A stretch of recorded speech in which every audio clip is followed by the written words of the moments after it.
Pas shumë reagimeve dhe publikimeve në lidhje me kushtet brenda klinikës së pediatrisë në qendrën klinike universitare të Kosovës, së dëshmar vendem që të ndrohen 7 shtrate, ndërsa një tjetër do të ndrohet gjatë ditës. Këtë për Kallco.com e ka konfirmuar Fisnik Dobra, drejtori i shërbimeve tekniko-administrative në QKUK. Sot është bërë ndrimi i disa shtretërve të cilët kanë qenë të dëmtuar, janë ndruar me shtretër të rinj, ju e patë edhe vetë, ishit dëshmitar të ndryshimeve që janë bërë. Desha të ju njoftoj se kjo është vetëm fillimi i një projekti, një kontrate që është lidhur nga Agjencia Qendrore e Prokurimit në 10 qershor për modernizim të infrastrukturës. Këtu konkretisht bëhet fjalë për furnizim me inventar për klinika, inventar medicinal. Ne deri të premten e kësaj jave i presim të dhënat nga klinikat me planifikimet për inventar të ri, për shtretër dhe të tjera. Është një kontratë me 51 artikuj.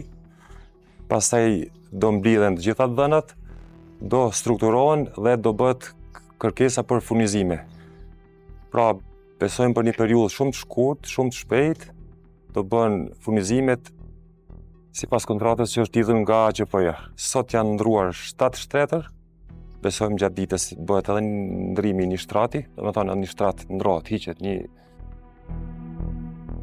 Për kushtet brenda klinikës së pediatrisë, fillimisht kishte raportuar aktivistja Olon Mehmeti, e cila në disa fotografi kishte publikuar shtratë gjakosur dhe gjendja jo e mirë e tualeteve.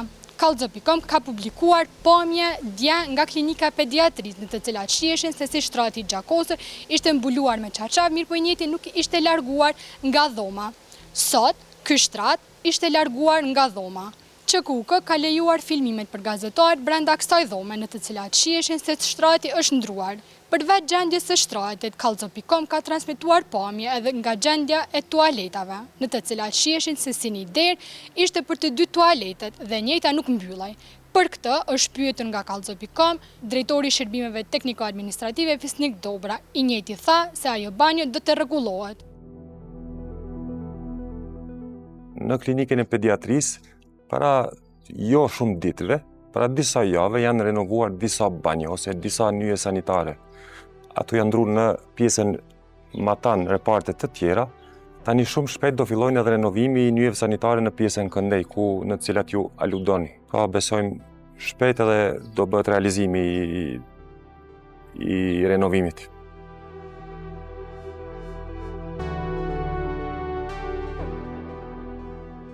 Pas reagimeve publike në rrjetet sociale dhe në media në lidhje me kushtet brenda klinikës së pediatrisë,